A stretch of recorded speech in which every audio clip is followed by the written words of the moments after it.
नमस्कार शेतकरी बांधवांनो, दोन्ही समुद्रामध्ये चक्रीवादळाकरता पोषक वातावरण निर्माण होताना दिसत आहे। साधारणपणे 25 मेच्या दरम्यान अरबी समुद्रात मुंबईजवळ एक लो प्रेशर तयार होत आहे। त्याचप्रमाणे 27 मेच्या दरम्यान बंगालच्या खाडीत भुवनेश्वर जवळ सुद्धा एक लो प्रेशर तयार होत आहे आणि या दोन्ही लो प्रेशरच्या चक्रीवादळामध्ये रूपांतर होण्याची शक्यता असल्याकारणामुळे येणाऱ्या 2 ते 3 दिवसांमध्ये किंवा संपूर्ण हा मे महिनाच वादळी स्वरूपाचा होण्याचा दाट शक्यता निर्माण झालेली आहे। मित्रांनो, 25 मेच्या दरम्यान महाराष्ट्रातील काही विभागाकरता ऑरेंज अलर्ट तर काही विभागाकरता हा रेड अलर्ट सुद्धा असणार आहे। म्हणजे मुसळधार स्वरूपाचा पाऊस हा काही भागामध्ये होण्याची दाट शक्यता आहे। तेव्हा शेतकरी बांधवांनी विशेष काळजी घेण्याची आवश्यकता आहे। त्याचप्रमाणे 25 मे ते 27 मेच्या दरम्यान महाराष्ट्रावरील हवेचे दाब हे साधारणपणे 997 हेक्टोपास्कलपर्यंत कमी होताना दिसत आहे आणि त्यामुळेच या 3 दिवसांमध्ये महाराष्ट्रातील विविध भागामध्ये मुसळधार स्वरूपाचा पाऊस होण्याची दाट शक्यता आहे। मित्रांनो, जर आपण या चॅनलवर नवीन असाल तर चॅनलला सबस्क्राईब करून घ्या। तसेच हा व्हिडिओ शेवटपर्यंत नक्की पहा, कारण या व्हिडिओमध्ये आपण 3 दिवसाच्या हवामानासोबतच खरीप 2025ची पेरणी कोणत्या तारखेला करायची याची माहितीसुद्धा आपण या व्हिडिओमध्ये घेणार आहोत। तसेच मान्सूनच्या बाबतची माहितीसुद्धा या व्हिडिओमध्ये आपण घेणार आहोत। त्याकरता आपण व्हिडिओ शेवटपर्यंत नक्की पहा। मित्रांनो, 25 मेच्या दरम्यान महाराष्ट्रातील कोणत्या विभागामध्ये वादळी पाऊस असेल आता याची माहिती आपण घेऊया। मित्रांनो, 25 मे रोजी रत्नागिरी, राजापूर, सावंतवाडी या भागामध्ये ऑरेंज अलर्ट असणार आहे। या भागामध्ये मुसळधार स्वरूपाचा पाऊस होण्याची दाट शक्यता आहे। त्याचप्रमाणे कोल्हापूर, कोडली, इस्लामपूर या भागामध्ये सुद्धा ऑरेंज अलर्ट असणार आहे। त्याचप्रमाणे मुंबई आणि पुणे याकरता रेड अलर्ट असणार आहे। या भागामध्ये मुसळधार स्वरूपाचा पाऊस असणार आहे। त्याचप्रमाणे सातारा, वळूज, कराड, सांगली, जत, बारामती आणि दौंड या भागामध्ये सुद्धा मुसळधार स्वरूपाचा पाऊस 25 मे रोजी असणार आहे। त्याचप्रमाणे करमाळा, इंदापूर, सोलापूर आणि बार्शी या भागातसुद्धा वादळी स्वरूपाचा पाऊस असणार आहे। मित्रांनो, मराठवाडा विभागातील नांदेड, छत्रपती संभाजीनगर, अहमदनगर, पैठण आणि जालना या भागामध्ये सुद्धा वादळी स्वरूपाचा पाऊस असणार आहे। त्याचप्रमाणे बीड, माजलगाव आणि परळी या भागामध्ये सुद्धा वादळी स्वरूपाचा पाऊस असणार आहे।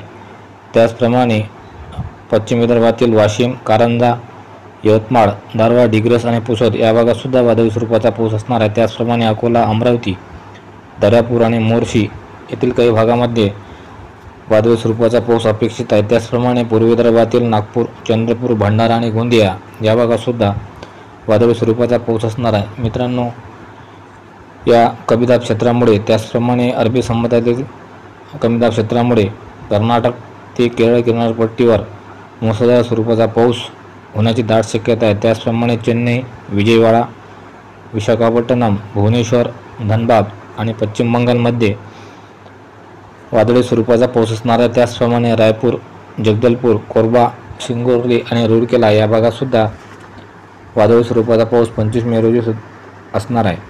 मित्रांनो, या कमीदाब क्षेत्राची तीव्रता ही 26 मे रोजी वाढत असल्याकारणामुळे 26 मे रोजीसुद्धा महाराष्ट्रातील काही भागामध्ये मुसळधार स्वरूपाचा पाऊस असणार आहे। जसे की मुंबई, पालघर, पुणे, नाशिक, जळगाव या भागामध्ये मुसळधार स्वरूपाचा पाऊस असणार आहे। त्याचप्रमाणे मालेगाव, धुळे आणि नंदुरबार येथे सुद्धा वादळी स्वरूपाचा पाऊस असणार आहे। त्याचप्रमाणे रत्नागिरी, राजापूर, सावंतवाडी, सांगली, सातारा या ठिकाणी ऑरेंज अलर्ट असणार आहे। येथे मुसळधार स्वरूपाचा पाऊस असणार आहे। त्याचप्रमाणे कराड, कोल्हापूर आणि सोलापूर या भागात वादळी स्वरूपाचा पाऊस असणार आहे। त्याचप्रमाणे मराठवाडा विभागातील छत्रपती संभाजीनगर, अहमदनगर, नांदेड, बीड, परभणी, लातूर, हिंगोली या भागातसुद्धा वादळी स्वरूपाचा पाऊस असणार आहे। त्याचप्रमाणे पश्चिम विदर्भातील खामगाव, चिखली, अकोला, वाशिम, कारंजा त्याचप्रमाणे यवतमाळ, नेर, दारव्हा, पुसद आणि पांढरकवडा या भागामध्ये सुद्धा मध्यम स्वरूपाचा पाऊस 26 मे रोजी अपेक्षित आहे। त्याचप्रमाणे पूर्व विदर्भातील नागपूर, भंडारा, गोंदिया आणि चंद्रपूर या भागातसुद्धा 26 मे रोजी वादळी स्वरूपाचा पाऊस असणार आहे।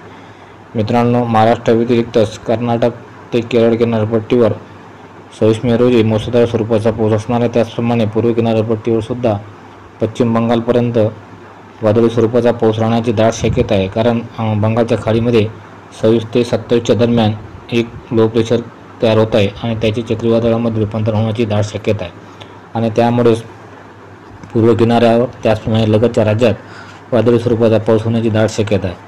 मित्रांनो, 27 मे रोजीसुद्धा महाराष्ट्रातील काही भागामध्ये पुन्हा वादळी स्वरूपाचा पाऊस असणार आहे.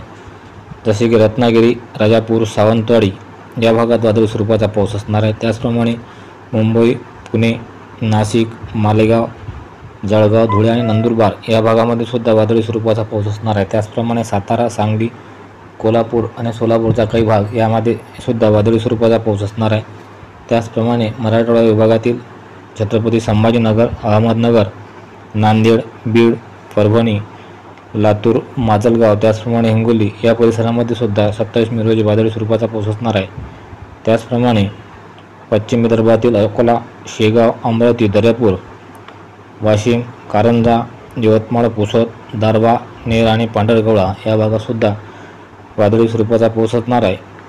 यवतमाळमध्ये आणि पांढरकवडामध्ये या भागामध्ये हा पाऊस हलक्या स्वरूपात राहण्याची शक्यता आहे. त्याचप्रमाणे पूर्व विदर्भातील नागपूर, गोंदिया आणि देसाईगंज या काही भागामध्ये सुद्धा हलक्या स्वरूपात पाऊस होण्याची शक्यता आहे. मित्रांनो, 27 मे रोजीसुद्धा महाराष्ट्र व्यतिरिक्त कर्नाटक ते केरळ किनारपट्टीवर पुन्हा वादळी स्वरूपाचा मुसळधार स्वरूपाचा पाऊस राहण्याची शक्यता आहे. त्याचप्रमाणे पूर्व किनारपट्टीवर सुद्धा वादळी स्वरूपाचा पाऊस असणार आहे. विशाखापट्टणम, भुवनेश्वर,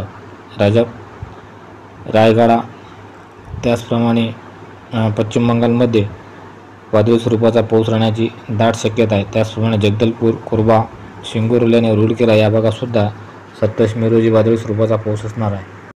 तर शेतकरी बांधवांनो, पेरणीकरता कुठलीही घाई करण्याची किंवा कुठलीही गडबड करण्याची गरज नाही. कारण जून महिन्यात वातावरण हे चेंज होण्याची शक्यता दिसत आहे. कारण मेमध्ये हा जो पाऊस होत आहे याचा नक्कीच परिणाम जूनच्या पावसावर होण्याची शक्यता दिसत आहे आणि त्यामुळे पेरणीची घाई करू नये. मित्रांनो, जर आपणाला व्हिडिओ आवडला असल्यास व्हिडिओला लाईक आणि कमेंट जरूर करा. तसेच या चॅनलवरचे नवीन व्हिडिओ आपणापर्यंत पोहोचण्याकरता ॲग्रिकल्चर अँड हवामान या यूट्यूब चॅनलला सबस्क्राईब करा. तर शेतकरी बांधवांनो, आपण देत असलेल्या प्रतिसादाबद्दल आपले मनपूर्वक धन्यवाद. शेतकरी बांधवांनो, त्याचप्रमाणे यूट्यूब चॅनल